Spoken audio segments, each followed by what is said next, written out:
un trône éternel, un trône où personne ne t'avait établi, un trône où personne ne t'avait élu, un trône où personne ne t'avait consacré. Tu es roi par toi-même. Ce matin, avec l'Assemblée, nous croyons que tu es assis sur ton trône et que tu règnes à jamais. Tu règnes à jamais puisque les rois, ils passent, ils meurent. Nabuchodonosor est mort, Pharaon est mort, même Hérode aussi est mort. Mais toi, tu es resté roi sur ton trône depuis l'histoire de la création jusqu'à aujourd'hui. Et tu resteras roi à jamais. Nous t'élevons ce matin, Seigneur, tu es digne de louange. Nous croyons ce matin, Seigneur, sur ton trône, tu regardes ton peuple pour les affecter. Merci pour ta grâce que tu nous fais ce matin. Seigneur Saint-Esprit, nous voulons parler de ta part. Qui sommes-nous pour parler de Dieu? Mais il est écrit, poussé par le Saint-Esprit, les hommes ont parlé de la part de Dieu. Pas poussé par un homme, mais par le Saint-Esprit. Et ce matin, nous sommes poussés par toi pour parler de la part de Dieu. Dieu qui n'a pas d'interprète. Pour parler de la part de Dieu, Dieu qui n'a pas de porte-parole. Il est capable de parler par lui-même. Il parle, les eaux se retirent, les eaux rugissent. Il parle, les montagnes se déchirent. Il sait parler. Mais il décide de parler par un homme. Et ce matin, nous prions, Saint-Esprit, que tu prennes contrôle de ces lieux au nom de Jésus. Nous prions que tu nous inspires ta parole. Nous prions que tu affectes une vie ce matin. Nous prions que tu touches une âme au travers de ta parole. Parle, Seigneur Saint-Esprit. Que la connaissance humaine disparaisse. Que je disparaisse et que le Saint-Esprit parle. Au nom de Jésus. C'est dans le précieux nom de Jésus que nous avons tous ainsi prié. Et le Saint dise Amen.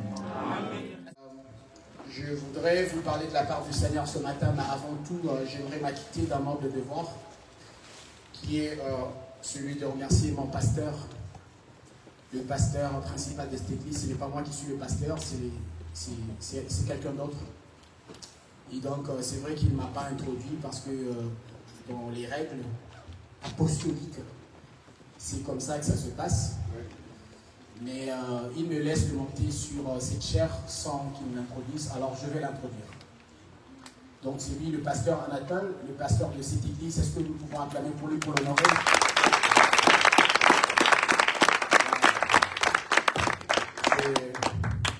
Je le remercie pour cette faveur qu'il me fait de pouvoir parler de la part du Seigneur dans la mission que Dieu lui a confiée.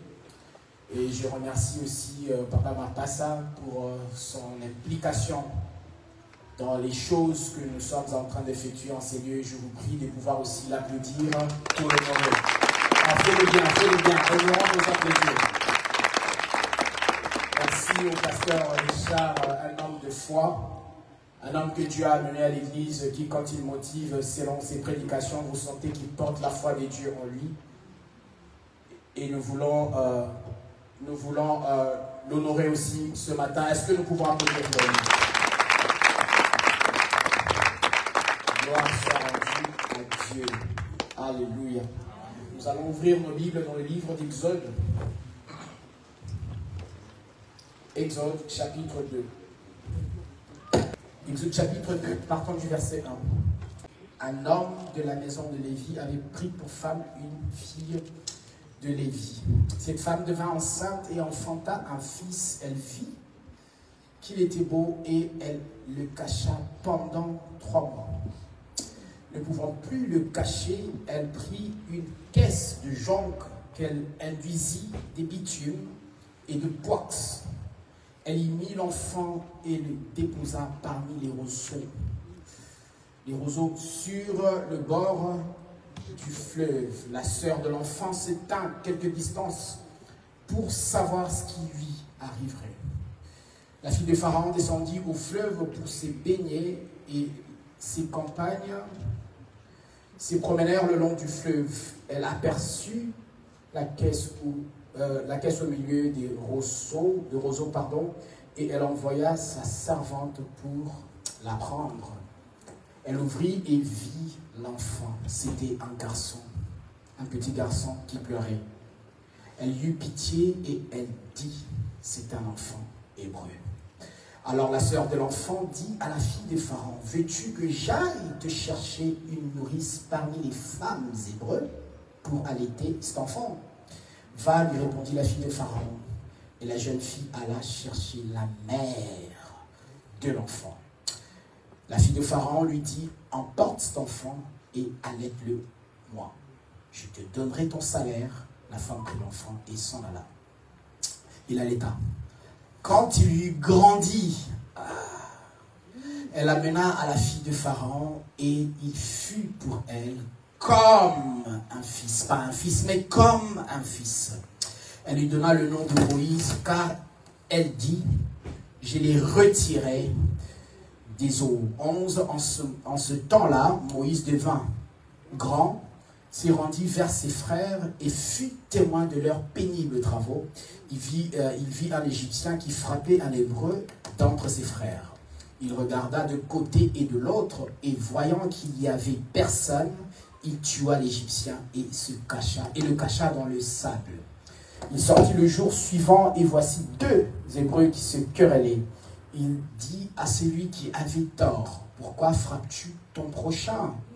Et cet homme répondit, « Qui t'a établi chef et juge sur nous? Penses-tu me tuer comme tu as tué l'Égyptien ?» Moïse eut peur et dit, « Certainement, la chose est connue. » Pharaon apprit ce qui s'était passé et il cherchait à faire mourir Moïse. Mais Moïse s'enfuit devant Pharaon et il se retira dans le pays de Madian où il s'arrêta près d'un puits, parole du Seigneur. Amen. Je veux parler sur un thème ce matin que j'ai intitulé « Moïse doit-il mourir ?» Moïse doit-il mourir? Pasteur, il y a un constat que j'ai fait, c'est que dans le monde où nous vivons, quand une personne est bonne, les personnes de bonne moralité, les personnes serviables, les personnes humbles, les personnes calmes, les personnes qui ne se voient pas faire du mal aux autres, sont généralement ceux-là qui tombent victimes de la mauvaise foi des hommes. Ils donnent leur cœur, ils font tout ce qui est bien, tout ce qui est appréciable, tout ce qui est considérable. Mais c'est comme si ça n'avait jamais été suffisant. Et ces hommes sont généralement la cible des méchants et qui souhaitent leur mort. On a vu le bébé Jésus qui va naître sans rien faire à qui que ce soit. Un bébé vulnérable. Parce que Hérode est un méchant. Il dit, cet enfant-là devra mourir. Et il a tout organisé à telle enseigne que Dieu dit à Joseph, fais fuir l'enfant. Le danger est tellement éminent que si tu gardes l'enfant, eh bien, il sera mort. J'ai parlé à un frère, pasteur, qui est aujourd'hui un basketteur professionnel, que j'ai connu quand il avait, je crois, 14 ou 15 ans. Aujourd'hui, il se fait beaucoup d'argent. Quand je dis beaucoup d'argent, ça veut dire qu'il a un salaire autour de 4-20 000 euros. Je ne sais pas, 50 ou 4-20 000 euros quelque part là, par mois. Mais quand je l'ai connu, je ne connaissais pas son histoire. Et quand j'ai commencé à parler avec lui, il me dit, papa, ce qui se passe, c'est que quand j'étais enfant, j'ai failli mourir. Mon père m'a envoyé en Afrique du Sud, j'avais 6, 7, 8 ans. Les personnes avec qui j'habitais me maltraitaient et m'ont traité de sorcier. À telle enseigne qu'ils m'ont bouté dehors. Donc j'étais devenu clochard à 7 ans. Mes parents au Congo à l'époque, comme il n'y avait pas de téléphone, n'étaient pas au courant que je n'étais plus dans la maison. Vous vous rendez compte? Un papa qui envoie son enfant chez maman, papa m'a pas ça. Maman Claudine va chasser ton enfant. un enfant de 7 ans. Et il a dit, 3 semaines, il y avait une maman dans l'entour de mon quartier qui en fait m'aidait à manger tous les jours. Je n'ai pas compris. Mon père est arrivé me chercher. C'est-à-dire là où mon père était, quelque chose a bouillonné de son cœur. Il a pris l'avion, il est venu en Afrique du Sud me voir. Et il s'est rendu compte que j'avais déjà quitté la maison. Mais ce que ces gens-là ne savaient pas, c'est que je serais devenu la personne que je suis aujourd'hui. Je suis célébré dans les grandes universités des États-Unis où mon père m'a renvoyé quand même pour les études. Et pendant que j'étudiais jusqu'à mon master, je faisais aussi le basket. Et donc j'ai été pris dans l'université et je suis aujourd'hui un basketteur professionnel. Pendant que je te parle, pasteur, je suis connu avec les ambassadeurs, les grands des États-Unis. Mon nom est affiché dans les grandes universités des États-Unis parce que Dieu avait un plan pour moi. Vous voyez à quel point l'homme est tellement méchant que même quand vous êtes vulnérable, ils savent déjà voir qui est-ce que vous deviendrez demain. Et de ce fait, vous devez mourir. Soit vous mourrez physiquement, soit ce qui est en vous devra mourir. Moïse doit-il mourir? Pasteur, la Bible dit dans Actes chapitre 10, verset 38, Jésus allait des lieux en lieux faisant du bien, guérissant les malades, guérissant les paralytiques, délivrant ceux qui étaient possédés par les démons. Mais est-ce que cela a empêché le mauvais cœur de l'homme de pouvoir tuer Jésus? Non. Même les jours où ils sont venus l'arrêter, la Bible dit quand ils l'ont vu, ils sont tombés. Mais quand ils se sont relevés, la mentalité d'arrêter Jésus et de faire du mal à Jésus n'avait pas quitté ces gens-là. Même quand on tombe à l'église, cette mentalité ne nous quitte pas, pasteur. Quand une personne est mauvaise, elle est mauvaise. Même quand elle chante, on sait que le cœur de l'homme est méchant. Mais la question que je me pose, est-ce que Moïse doit-il mourir? Dans Genèse chapitre 37, on a vu Joseph. Joseph était un enfant cadet, en fait, de son père. Et autour de ses frères, il était l'enfant vulnérable. Mais la Bible dit dans Genèse 37, lorsqu'il approche ses frères qui étaient au champ en train de paître le troupeau de leur père, la Bible déclare qu'ils l'ont vu de loin et ils conspirèrent de lui faire du mal et de le faire mourir. Qu'avait fait Joseph contre ses frères? Rien du tout. Dans Actes chapitre 8, on voit Étienne qui, la Bible déclare, c'était un homme pieux. C'était un homme qui craignait Dieu. Il n'avait rien fait de mal. Mais puisqu'il disait la vérité contre les souverains sacrificateurs, ils ont décidé de commencer à le lapider jusqu'à la mort. Moïse doit-il mourir? Pasteur David est la personne qui, lorsque Saül était envoûté des esprits méchants, il prenait sa guitare comme la mélodie divine, il venait chanter assis sur le trône. Et pendant ce temps-là, les démons qui possédaient Saül commençaient à quitter son corps. Mais cela n'a pas empêché Saül de penser tuer David. Oh my God. Non, Moïse, non. Je disais, David est cette personne-là qui, lorsque il s'appelle comment, Goliath était en train d'humilier les enfants d'Israël. La Bible dit qu'il venait de temps en temps insulter et les Israélites et leur Dieu. Si vous êtes forts, venez m'affronter. Pendant ce temps, qu'est-ce qui se passe? Personne n'a fait quoi que ce soit. Mais David a dit, quel est cet incirconcis qui insulte l'armée de l'Éternel? Partant d'aujourd'hui, cette histoire devra s'arrêter. En fait, David est la personne qui a enlevé l'ignominie, la honte des Israélites. Mais cela n'a pas empêché Saül de penser tuer David. Je connais un pasteur, il faisait tellement du bien. Il avait trouvé une église dans la rue. Il avait trouvé une église n'ayant pas quelque part où prier. Il prend cette église, il les amène quelque part. Mais est-ce que cela a empêché les gens d'avoir un mauvais cœur contre lui?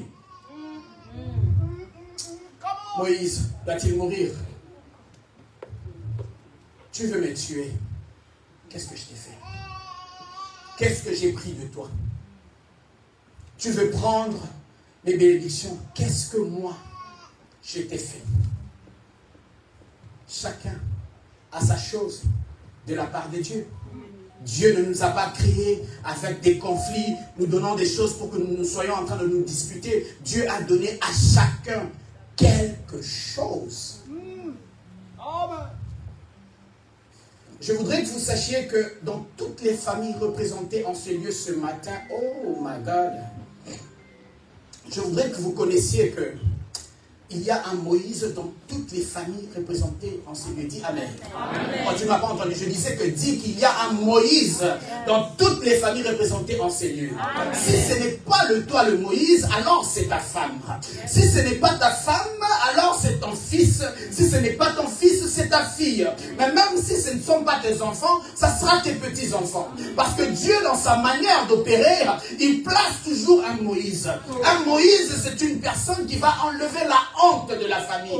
Un Moïse, c'est la personne qui va écrire des choses qui ne seront jamais effacées pendant des générations. Un Moïse, c'est la personne qui va... ses activités vont tellement placer les empreintes dans le monde que même après sa mort, on continuerait de parler de lui. Que tu sois enseignant ou pas, crois-moi, que dans toutes les familles du monde, il y a un Moïse. Et ce Moïse ne mourra pas. C'est comme ça que David dit dans le psaume 118, je ne mourrai pas, je vivrai et je raconterai les œuvres de l'Éternel. Oh, je dis à quelqu'un, ta fille ne mourra pas. Je dis ton fils ne mourra pas. Ta femme ne mourra pas comme ça. Tes enfants ne mourront pas comme ça. Peu importe la maladie. Pasteur, ils seront malades, excusez-moi, du cancer, mais ils ne mourront pas du cancer. Ils seront malades, hospitalisés, mais ils ne mourront pas. De toute façon, la Bible dit le malheur atteint souvent les justes, mais il y a toujours une provision de délivrance. Même quand ils t'attaquent, ils te feront la guerre, mais ils ne te vaincront jamais. Jamais. Et donc je disais que dans toutes les familles représentées en ces lieux, papa, il y a Moïse. Dieu ne retranche pas, si Dieu n'a pas retranché quelqu'un de sa mission, aucun homme. J'ai dit aucun homme ne pourra le faire. Amen. Aucun homme ne pourra le faire. Amen. Jézabel a cru retrancher Élie de sa mission. Il a dit, demain, si je ne fais pas assez d'hommes, ce qu'il a fait de ses prophètes, alors je ne suis pas Jézabel. Élie n'est pas mort. Élie ne mourut point. Saül a tout fait pour tuer David. David n'est pas mort. David n'est pas mort. Papa, Naaman a tout planifié pour tuer Mardoché. Mardoché n'est pas mort. Si Dieu décide de mettre quelqu'un là, c'est comme ça qu'il est écrit, si Dieu est pour moi, qui sera contre moi? Ça veut dire le qui là, ils peuvent être, oh mon Dieu, ça veut dire quand on dit qui, c'est même les gens qui sont en dessous des eaux, même ceux-là qui sont dans les lieux célestes, même ceux-là qui sont dans les lieux enfouis. Il dit qui? Ça veut dire qu'ils s'identifient eux-mêmes, mais personne ne pourra être contre toi. Personne. Alors personne. Personne. Naaman a tout fait pour crucifier Mardoché. Ça n'a pas marché. Ah, pasteur. Même le diable n'a pas pu tuer le Christ. La Bible dit, lorsque Christ est allé sur la croix, il a été voilà, tabassé de toutes les manières, etc. Il est sur la croix après. La douleur était tellement forte. Il dit, Father, I commit my spirit in your hand. Ça veut dire que Dieu, entre tes mains, je recommande mon esprit. Vous pouvez frapper quelqu'un que Dieu a établi. Vous pouvez chercher à l'écraser. Mais si Dieu ne retranche pas ce qu'il a mis en lui, faites ce que vous ferez. Cela ne marchera pas. Cela ne marchera pas. Ça ne marchera pas. God bless you. Ça ne marchera pas. Même Moïse, mon pasteur, ils ont tout fait. Moïse n'était pas un homme parfait. Mais le jour où Moïse devra mourir, Dieu dit non. Toi viens, dis à tes serviteurs et tous ceux qui sont autour de toi, je vous laisse. Dieu il dit viens mourir. Il y a des gens, écoutez-moi très bien, il y a des gens, puisque tu as tellement du prix aux yeux de Dieu, Dieu lui-même va t'enterrer. Dieu a fait le deuil de Moïse seul avec les anges. Aucun frère, aucune sœur n'était autour de Moïse. Mais nous savons qu'au ciel, il n'y a jamais de cimetière. Mais la Bible déclare que c'est Dieu lui-même qui a enterré Moïse. Regarde, toi tu ne mourras pas. Même quand ils auront planifié de te faire du mal, l'Éternel s'en chargera lui-même. Lui-même. Si Dieu décide lui-même d'enterrer Moïse, qui peut t'enterrer? Qui peut t'enterrer? Pasteur, Moïse ne mourra pas. Moïse ne mourra pas. Qui peut t'enterrer? Dieu lui-même vient faire le deuil de Moïse. Il prend les anges, il dit descendons. Et la Bible déclare que c'est Dieu qui allait enterrer, ensevelir Moïse. Là où Dieu a enterré Moïse, personne n'a vu ce tombeau-là jusqu'à aujourd'hui.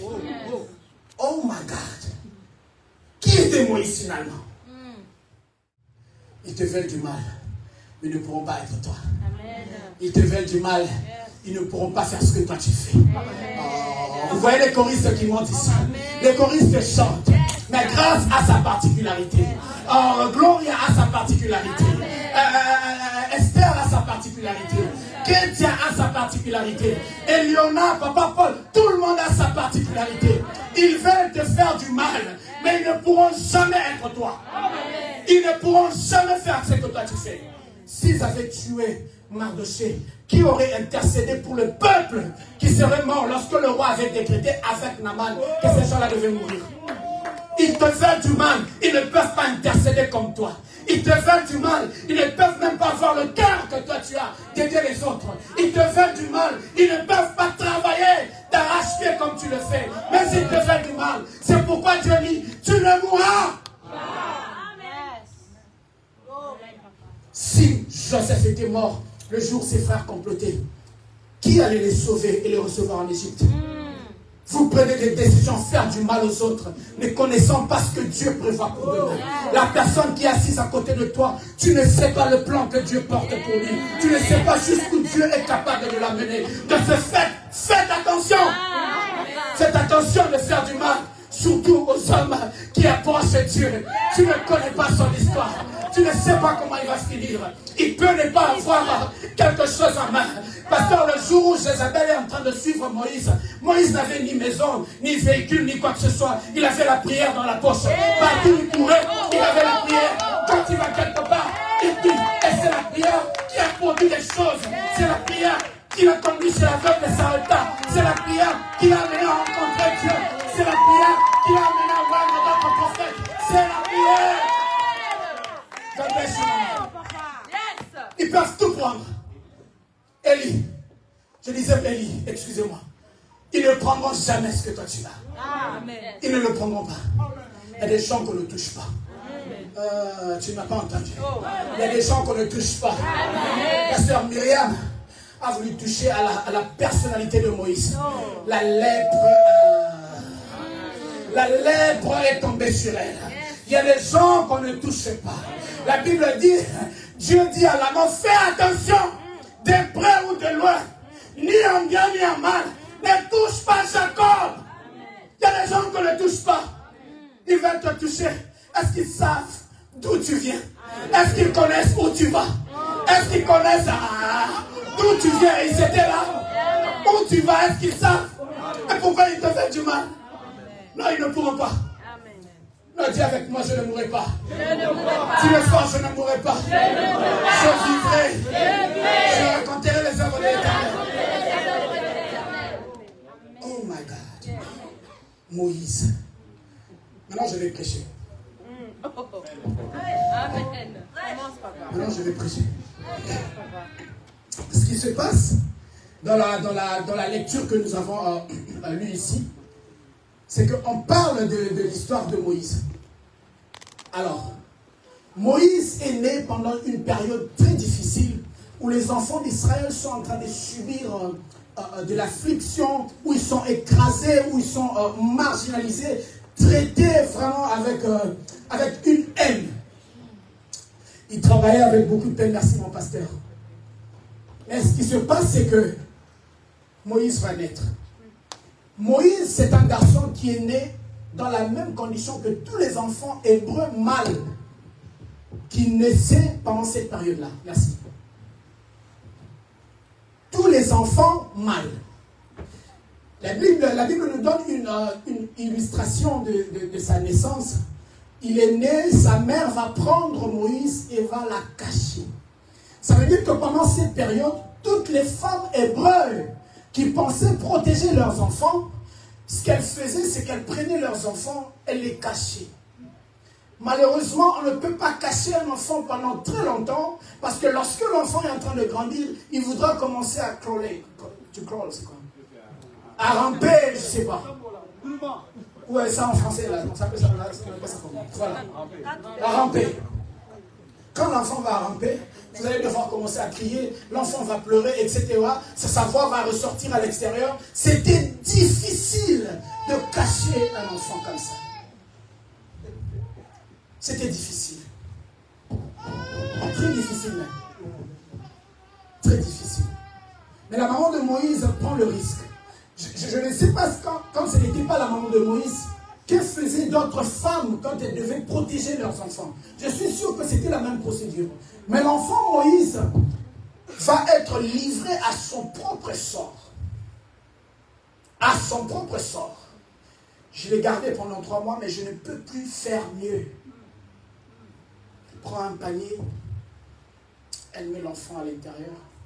Elle va essayer ce qu'elle peut pour voir si l'enfant sera protégé. Mais pendant combien de temps? Elle ne sait pas. Elle va mettre l'enfant dans l'eau. Vas-y mon fils. Je suis sûr que ces jours-là, elle a pleuré comme elle n'avait jamais pleuré. Voir un enfant qu'on abandonne, mais voir comment l'enfant va... Ne sachant pas comment l'enfant va s'en sortir. Même moi, ça me fait de la peine. On met le panier dans l'eau. L'enfant est en train de partir. L'enfant est en train de partir. Il y a des parents ici qui connaissent l'importance de ça. Même quand votre enfant pleure seulement entre vos bras, vous sentez cette douleur. À combien plus forte raison laisser un enfant dans les eaux? Il y a des crocodiles. Il peut y avoir des animaux féroces.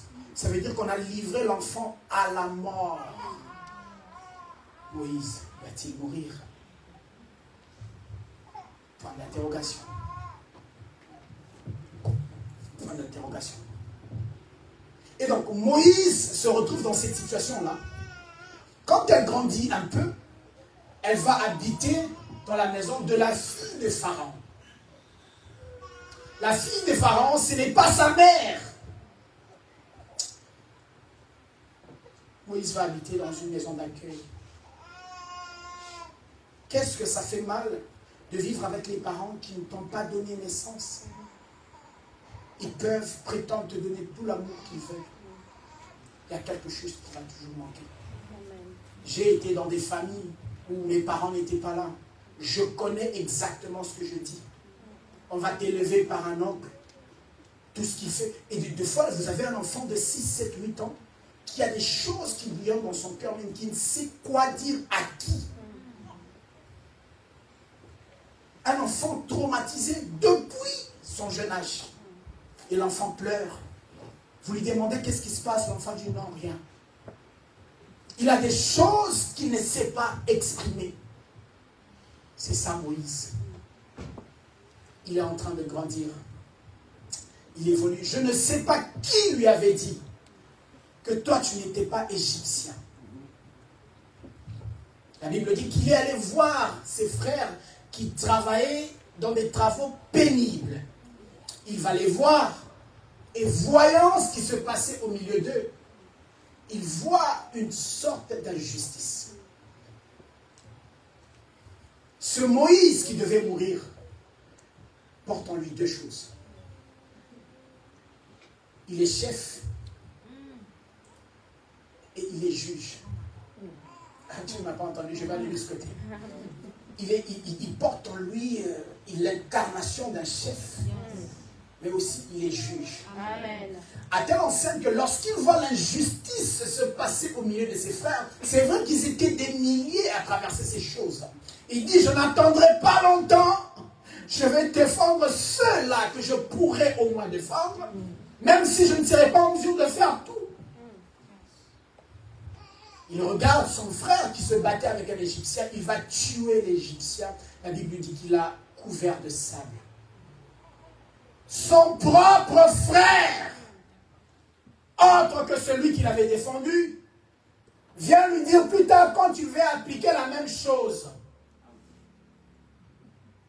une prophétie. Qui t'a établi chef au milieu de nous? Et qui t'a établi juge au milieu de nous? Non, c'est Dieu. Ce n'est pas toi. Amen. Tu ne comprends rien et tu ne comprendras rien.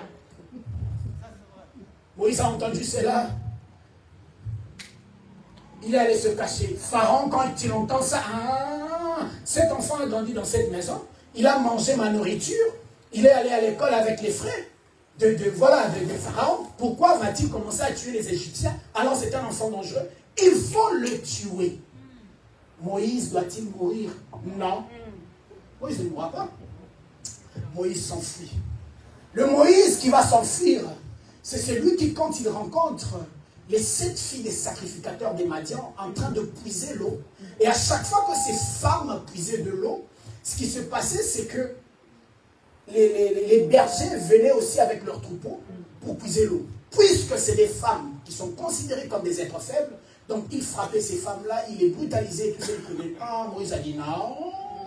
Moi, cette fois-ci, dans ma présence, ça ne se passera pas comme ça. Moïse, le chef, le juge, mais en ce moment-là, Moïse, le défenseur. Amen. Dieu, dans son trône, assis, il est en train de cocher. Il a un esprit de défense de ses frères. Il est un chef. Il est un juge. Dieu est en train de coter Moïse et personne ne le sait. Tes œuvres parleront à ta place. Amen. Dieu est en train de te coter chaque jour. Vous savez, nous vivons dans un monde des ingrats où les gens ignorent tout ce que l'on fait pour eux. Amen. Mais il y a un livre de souvenirs dans le ciel. Amen.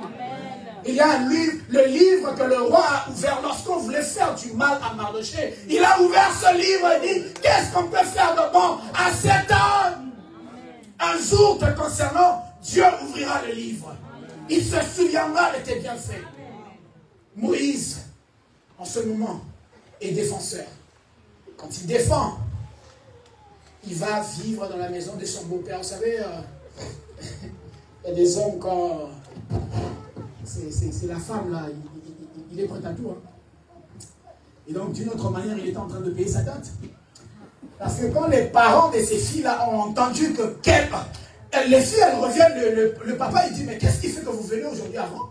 Vous êtes revenus à temps, normalement, vous prenez du temps. Il dit, non, on a rencontré un monsieur. Ce monsieur-là nous a défendus à 100%. Le papa, il dit, oh, mais pourquoi vous l'avez laissé partir? Il faut l'amener. Il faut l'amener, elle va prendre l'une d'entre vous. Comme ça, on va les gérer. Vous savez, dans la politique, il n'y a pas d'amitié, il n'y a que les intérêts. Hein, papa? Ah, papa, vous êtes en train de rire. Il n'y a que les intérêts. Le vieux a dit, non, il faut l'appeler ici. Qu'il vienne prendre l'une de mes filles, comme ça, je vais les gérer. Glory be to God. Alors, il arrive, il est en train de faire le travail. Comme ça a été le cas avec Jacob, avec Laban et Jacob. Il est en train de faire le travail, en train de perdre le troupeau de son père. Son beau-père, je voulais dire. En lui, il y a ces 3 choses dont il est énuméré. Il est chef, il est juge et il est défenseur. Dieu a goûté cela. Et il va rencontrer Dieu dans le buisson ardent. Quand il rencontre Dieu, pasteur, 2 choses se passent.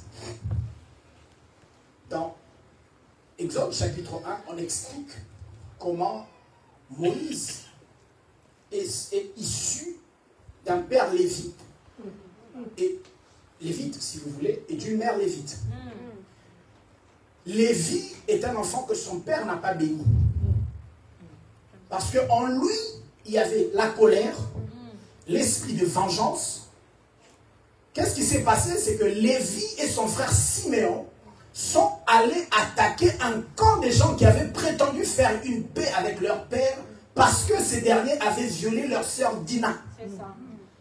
Lévi et Siméon ont posé des actes, mais vraiment graves. Ils ont saccagé le camp, ils ont tué avec l'épée. En fait, leurs mains étaient pleines de sang. Lévi. Et génération après génération, Moïse va naître. Mais lorsque Moïse est né, il porte cette malédiction de Lévi. Il porte cet esprit de vengeance. Il porte cet esprit de colère. C'est comme ça que Moïse était un homme colérique. C'est comme ça que Moïse, quand il voyait l'injustice, il devait à tout prix se faire justice lui-même, comme son père Lévi. Il porte ces choses. Combien d'entre nous portons des choses dont nous ne connaissons l'origine? Vous êtes nés, vous incarnez des esprits qui sont des générations après génération. Vous ne comprenez pas, certaines choses ne marchent pas dans la vie, alors que dans la lignée, il y a des personnes qui ont commis des choses et vous payez le prix aujourd'hui des choses que vous ne connaissez pas. Vous payez le prix. Dieu va rencontrer Moïse. Alléluia. Ce qui se passe en ce moment-là, c'est quoi? C'est que la première des choses, en fait, lorsque Dieu rencontre Moïse, deux choses se passent. Retenez ces choses. La première des choses, c'est que Dieu regarde l'état de Moïse. Il regarde la personne de Moïse. Il regarde le genre de personne que Moïse est. Il dit, je voudrais l'utiliser. Parce qu'il faut avouer que même lorsque Salomon a construit le temple, Salomon n'a pas construit le temple à cause de lui-même. Salomon a construit le temple que devait construire David. L'initiateur de la construction du temple, c'était David, ce n'était pas Salomon. Mais Dieu il dit ceci à Salomon, à David: tes mains sont pleines de sang, de ce fait tu ne pourras pas me construire un temple, laisse ton fils va le faire. Et donc Moïse avait des mains pleines de sang, pas parce qu'il avait tué seulement l'Égyptien, mais aussi il avait des mains pleines de sang parce que ses pères n'avaient jamais été purifiés de ces choses. Quand il rencontre le Seigneur, quelque chose se passe. C'est que Dieu dit, arrête-toi. Avant qu'il ne s'arrête, la Bible déclare qu'il a vu le buisson ardent. Quand il voulait se détourner de la vision. Pasteur, what is the vision? C'est quoi la vision? C'est en fait une sorte de portrait, une sorte de film anticipé que Dieu nous donne de ce qui sera arrivé ou de ce qui était déjà arrivé. Dieu apparaît à Moïse dans le buisson ardent. En fait, Dieu n'est pas apparu à Moïse. Dieu a ouvert une télé à Moïse pour que Moïse voit ce que Dieu est en train de faire avec lui, Dieu Moïse. Il faut avouer que plus tard, Dieu dit à Moïse, je ferai de toi un Dieu devant Pharaon. Et pourtant, à ce moment-là, Dieu n'est pas en train de se consumer parce que c'est lui-même le feu. Dieu ne pouvait pas se consumer. Ce que faisait Dieu, c'est qu'il montrait à Moïse, regarde ce que je fais avec toi. C'est comme ça que Moïse pouvait voir. Parce qu'au début, la Bible dit, l'ange de l'Éternel est apparu à Moïse. Ce n'était pas Dieu. Dieu a ouvert une télé à Moïse. Moïse, un païen. Moïse qui ne connaît pas Dieu, il faut avouer qu'il était dans la maison de Pharaon. Quand on parle de Pharaon, on parle de fétiche, on parle des occultismes, on parle de la magie, de toutes ces sorciers qui venaient autour de son grand-père, entre guillemets Pharaon. Donc Moïse n'est pas un enfant converti. Et pourtant, Dieu ne travaille pas avec des gens non convertis. Toi, tu es sorti d'où pour que Dieu vienne travailler avec toi? Tu es sorti d'où pour que Dieu commence à te prendre? Il est vrai que Dieu fait grâce à qui il veut, mais il te fait passer par le processus. Amen. Le tout premier processus, Dieu regarde l'historique de Moïse. Il regarde d'où il vient. Il regarde l'historique de ses parents, de ses grands-parents, de ce que Moïse lui-même avait fait. Il dit, arrête-toi. Le lieu où tu veux t'approcher, c'est holy ground. C'est un lieu saint. Avant que tu t'y approches, ôte tes sandales. Les sandales représentent l'empressement dans l'œuvre. En d'autres termes, les sandales représentent une mission. Moïse n'avait pas mission de travailler avec Dieu. Vous devez savoir que Dieu ne travaille pas en cacophonie. Dieu ne mélange pas les choses. Pasteur Anatole t'envoie à Clermont et l'autre t'envoie, je ne sais pas moi, à Saint-Éloi et Dieu entre au milieu. Non, Dieu ne marche pas comme ça. Il dit à Moïse, arrête avec la mission que tu as, je vais t'en donner une autre. Ôte tes sandales. C'est comme ça que vous verrez Jean-Baptiste, il dit, laissez-moi faire ce travail, car c'est lui qui vient après moi. Je ne suis pas digne de dénouer ses lacets. En d'autres termes, il disait que je ne suis pas digne de faire sa mission. Dieu, il dit à Moïse, hâte la mission que tu as sur tes épaules. Je sais que tu aimes te faire justice. Je sais que tu aimes te venger. Je sais que tu as un cœur qui bouillonne par rapport à la douleur que tu vois subir les autres. Je connais toutes ces choses. Mais ça, ce n'est pas ta mission. Hâte tes sandales. Hâte ta mission. Les sandales représentent l'évangile. Lorsque l'évangile est en nous, ça représente la marche que nous avons pour aller prêcher l'évangile par-ci par-là. Lorsque tu dis ôte tes sandales, il dit ôte l'évangile que tu as. Un évangile pourri. Enlève-le. Le lieu où tu veux marcher est un lieu saint. Donc la première chose qui se passe dans la vie de Moïse lorsqu'il rencontre Dieu, c'est la repentance. Amen. Moïse, quand il comprend cela, il enlève les sandales. Il dit, Seigneur, tu veux quoi? Puisque le Seigneur, il parlait, puisque Moïse fasse comme ta terre. La repentance.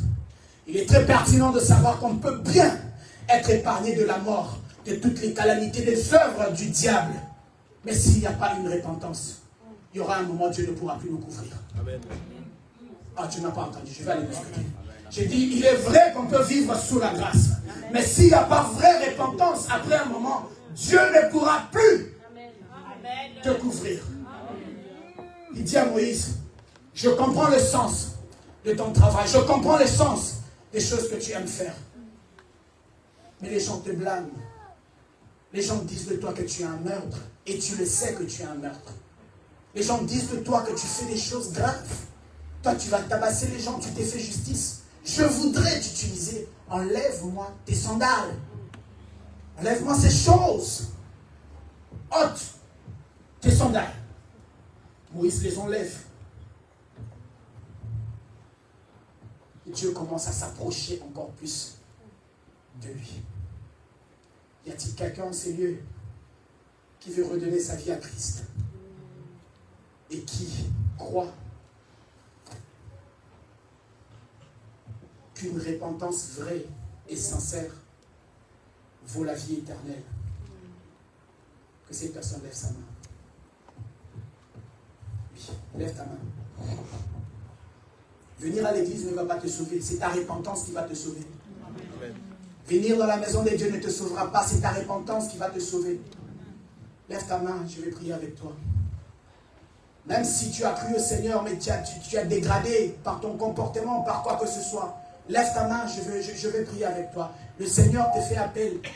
Le jour du jugement, il se souviendra de ce jour. Il te dira, je t'avais envoyé un homme pour te prêcher la parole, qu'avais-tu fait? Lève ta main, je vais prier pour toi. Il est normal que tu tombes. Il est écrit, 7 fois le juste tombera, 7 fois il se relèvera. Ce matin, Dieu veut te relever. Lève ta main.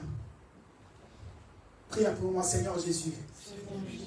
Oh, dis-le fort, Seigneur Jésus. Toute l'église, nous prions, Seigneur Jésus. J'ai entendu ta parole. Je viens auprès de toi ce matin. J'ai péché contre ta loi et contre moi-même. Je confesse mes péchés, conscients et inconscients. Pardonne-moi et lave-moi par le sang de Jésus. Purifie mon cœur, mon âme et mon esprit. Merci Seigneur. Je reçois ta vie au nom de Jésus. Amen.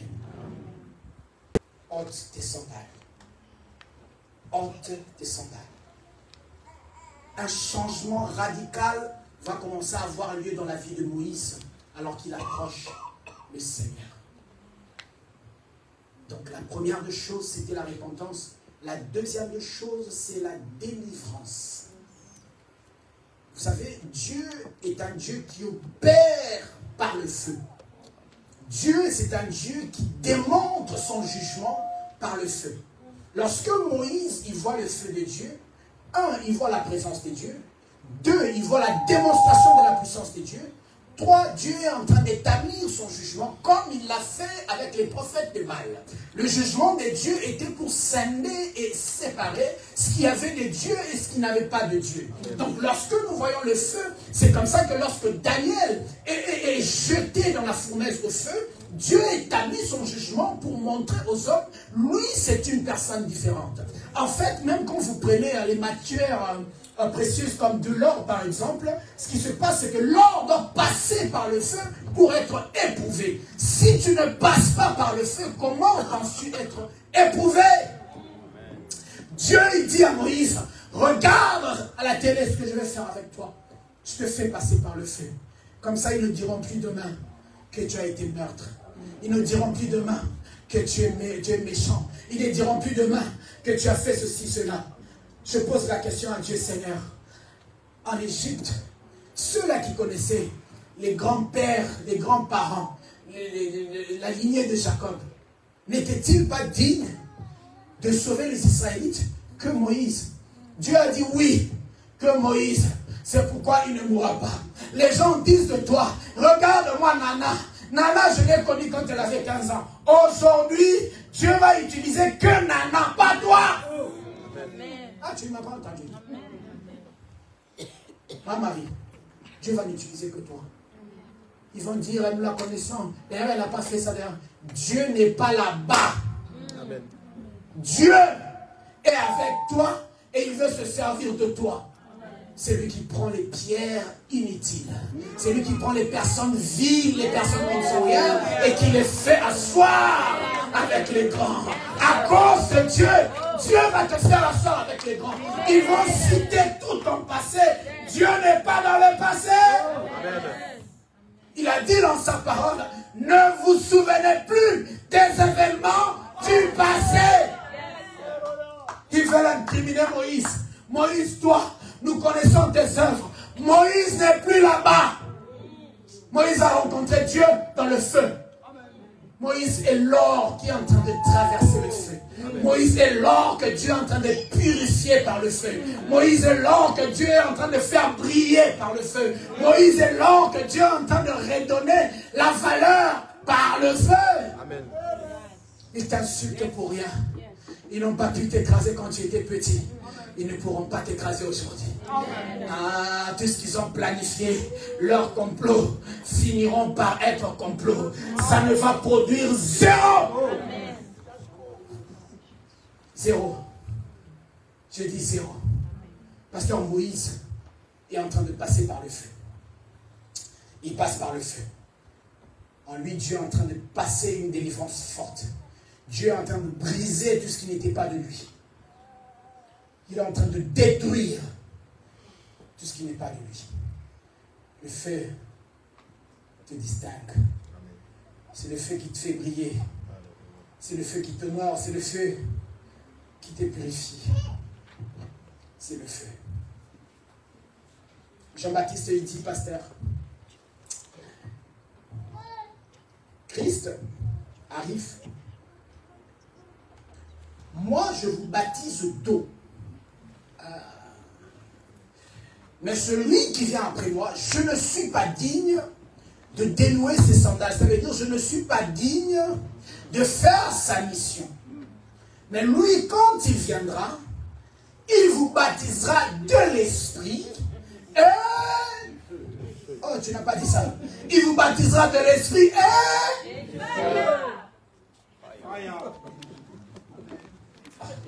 Donc c'est que Dieu, il aime le feu. Dieu, il aime le feu. Si le feu de Dieu tombe sur toi, ce n'est pas pour te consumer.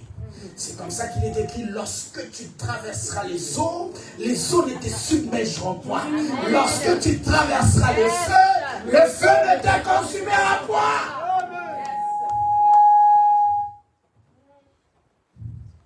Pasteur, Dieu veut faire passer Moïse par le feu. Pasteur Anatole te dit, fais ça. Tu boudes. Tu es en train de passer par le feu. Pasteur Mapas, ça te dit, fais ça. Tu boudes. tu es en train de passer par le feu.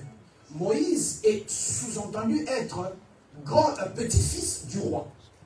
Vous comprenez? Ça veut dire en lui, il y a encore l'orgueil de sa position en tant que petit-fils du roi. Il y a encore cette personnalité-là qui a été construite pendant des années en Moïse. Vous savez que quand on élève les enfants du roi, ils ne sont pas élevés comme nos enfants normaux. Ils partent à des éducations spéciales. On leur montre comment parler, comment se tenir. Tout, en fait, en Moïse, devait être écrasé. Lorsque tu approches le Seigneur et que tu confesses tes péchés, il y a une étape que Dieu considère, l'étape de la traversée du feu. Seules les personnes éprouvées comme de l'or par le feu résisteront. Amen. Amen. Le feu va briser ton orgueil. Le feu va briser les choses qui te retiennent encore en bas. Moïse s'est rendu compte qu'avec le feu, tout ce qu'il y a des pharaons doit être enlevé, doit partir. Tu as cru au Seigneur, c'est bien. Tu as confessé tes péchés, c'est bien. L'orgueil que tu as en toi, tu crois que Dieu va aller où avec toi? Non, entre nous soit dit. Où est-ce que tu penses que Dieu partira avec toi? Moïse était un orgueilleux. C'est comme ça qu'il tuait les gens par-ci par-là. C'est comme ça qu'il se battait. La Bible n'a pas dit qu'il venait coopérer avec eux. Pourquoi vous les frappez? Il venait directement s'en prendre à eux. Ça veut dire qu'il considérait qu'il était fort et que personne ne pouvait les stopper. C'est ça l'orgueil. Croire qu'on est capable de tout. Dieu veut te faire passer par le feu. Il brise ces choses. Nous ne devons pas être une église des hommes qui prétendent lever les mains vers le ciel, connaître Dieu, alors que les choses qui nous éprouvent ne sont pas en nous. Dieu a fait passer Joseph par le feu. Tes propres frères, même la femme de Potiphar sait que ce que je dis contre cet homme, c'est un mensonge. Le monsieur, il va en prison. La femme de Potiphar ne dit rien. Je suis sûr, le jour où Joseph est sorti de la prison, je ne sais pas si elle pensait venir confesser, dire à son mari qu'en tout cas j'avais menti, ou elle est morte avec ces remords-là. Parce qu'on peut mentir à tout le monde, on ne mentira pas à sa propre conscience. Elle sait ce qu'elle avait fait. C'est comme ça que Dieu nous fait passer par le feu, parce que le feu purifie même la conscience. Même la conscience. Celui qui vient après moi vous baptisera de l'esprit et du feu. Pourquoi le feu? C'est comme ça que la Bible dit qu'au dernier jour, je répandrai de mon esprit sur toute chair. Vos fils et filles prophétiseront, vos jeunes gens auront des visions et vos vieillards des songes, etc.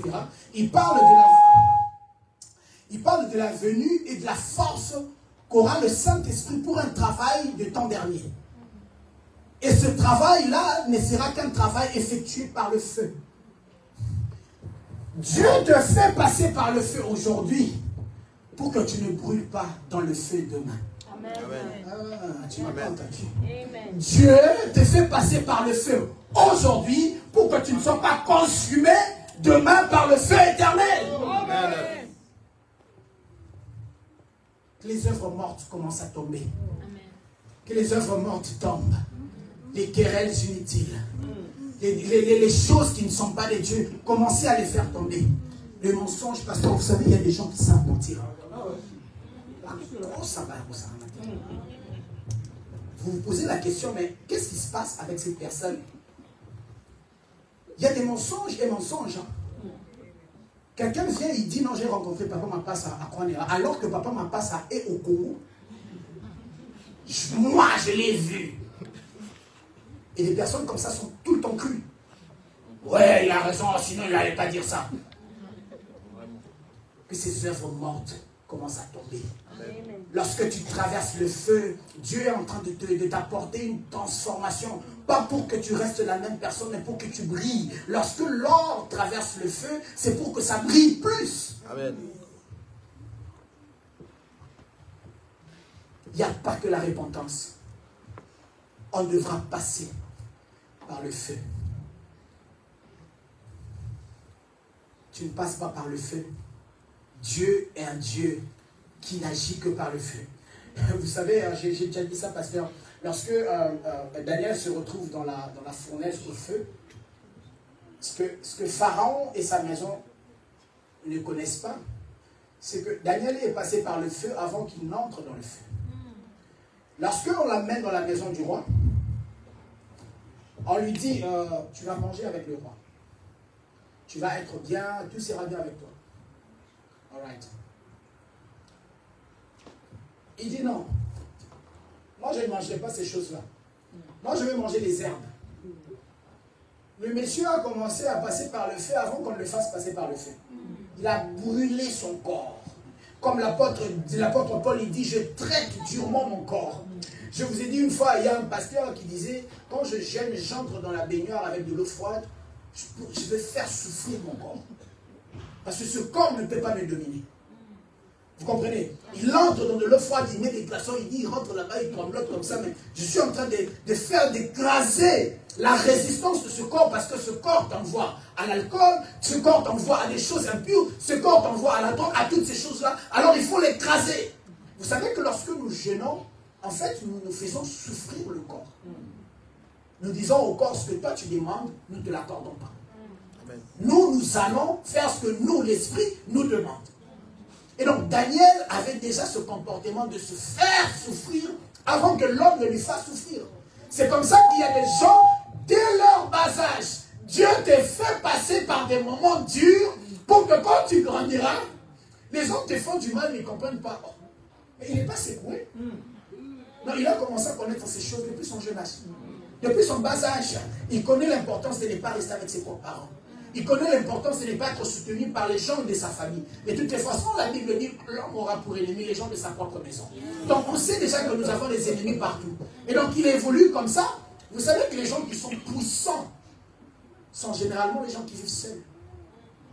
Parce qu'ils ne sont jamais compris. Personne ne comprend leur langage. Personne ne voit comment eux ils voient. Personne ne marche comment eux ils marchent. De ce fait, ils sont isolés. Dieu fait ça pour qu'eux ne soient pas mélangés comme le riz et l'haricot. Tu n'as pas l'exemple?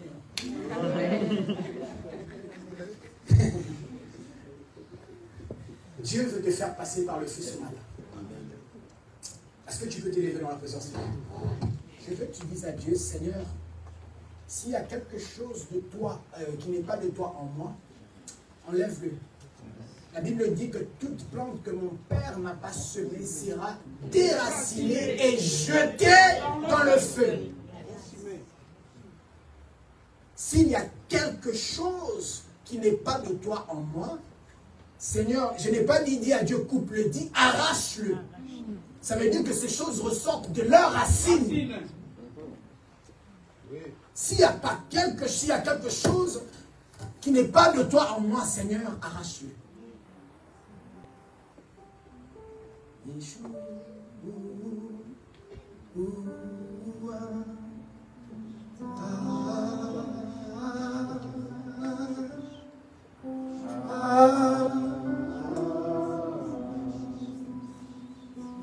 Yeshua.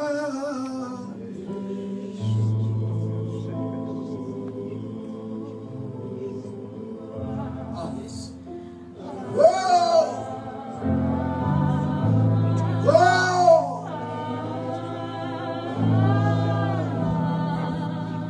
Yeshua.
je te donne le temps de le faire.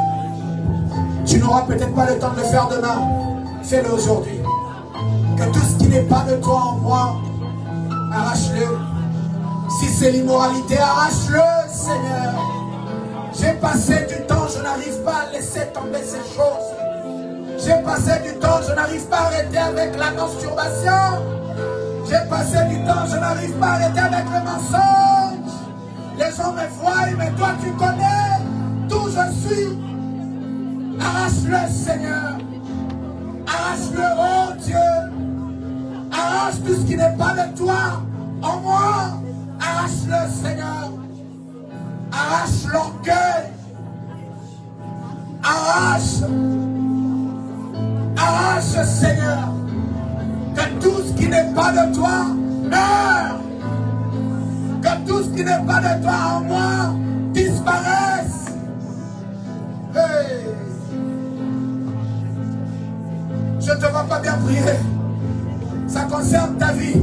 Si ces choses ne te quittent pas, ça ne quittera pas tes enfants. Si ces choses ne sont pas enlevées de ta vie, tes enfants risquent d'en hériter. Chasse-le. Seigneur, enlève-le. Fais-moi traverser le feu. Fais-moi traverser le feu. Et là-bas, chakata. Fais-moi traverser le feu. Fais-moi traverser le feu. Je refuse que mes enfants payent la dette des actions qu'ils ne connaissent pas, des choses qu'ils n'ont pas fait. Je refuse que mes petits-enfants meurent. Oh Dieu.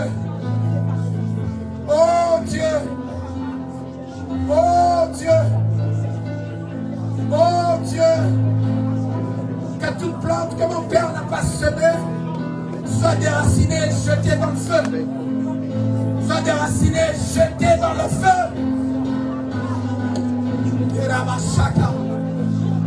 Déracinée. Nous voulons une église qui craint Dieu. Nous voulons une église qui reflète Dieu. Nous voulons une église qui s'attache à Dieu. Nous voulons une église qui inscrit Dieu dans le monde. Nous voulons une église qui révèle Dieu. Que tout ce qui n'est pas de Dieu en toi est calomnie.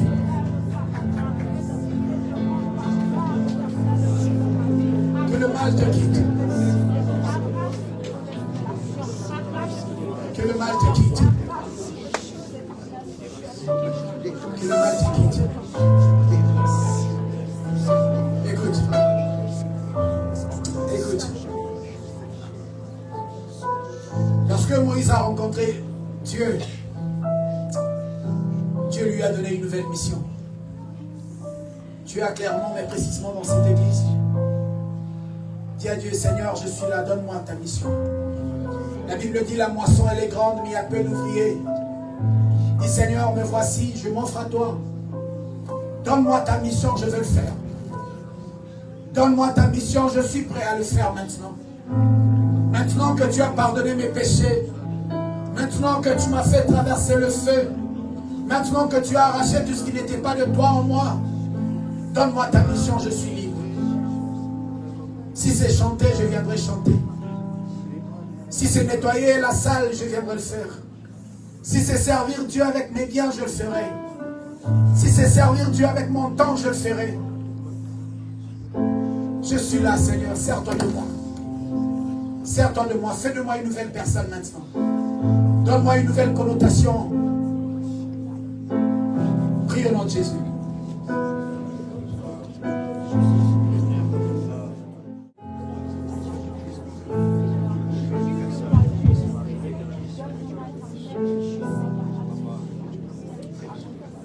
Garde le silence, je vais prier pour toi.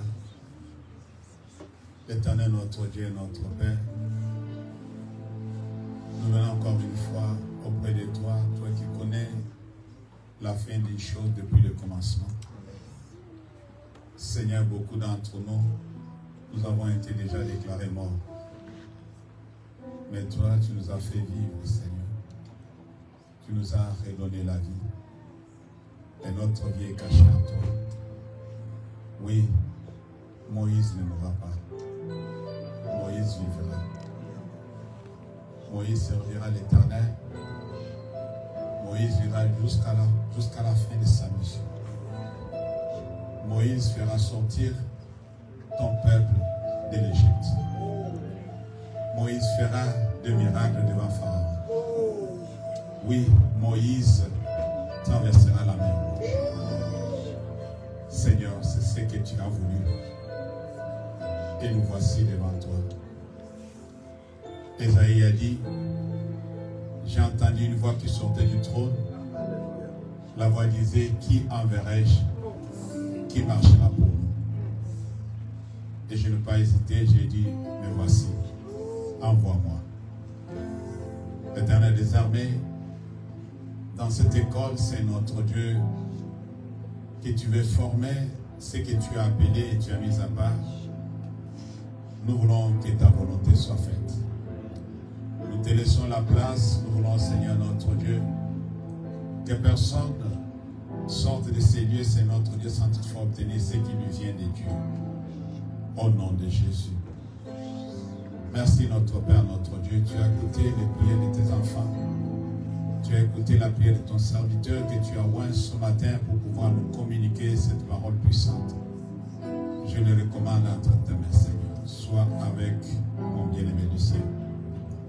Accompagne-le, Seigneur, notre Dieu, encore plus haut. Amène-le, Seigneur, notre dans les hauteurs. Laisse que la grâce sur sa vie bénéficie à beaucoup. Et que Lucien accomplisse sa mission sur la terre. Dans le nom de Jésus. Quel que soit ce qui avait été déjà établi, nous les rendons une naissance de fait au nom de Jésus. Que tout ce que notre Père n'a pas planté sera déraciné. Seigneur, sois le maître du début jusqu'à la fin. Glorifie ton nom dans la vie de tout un chacun de nous, car nous sommes venus pour te rencontrer. Dans le nom de Jésus, nous avons ainsi prié et les saints disent Amen. Amen. Amen.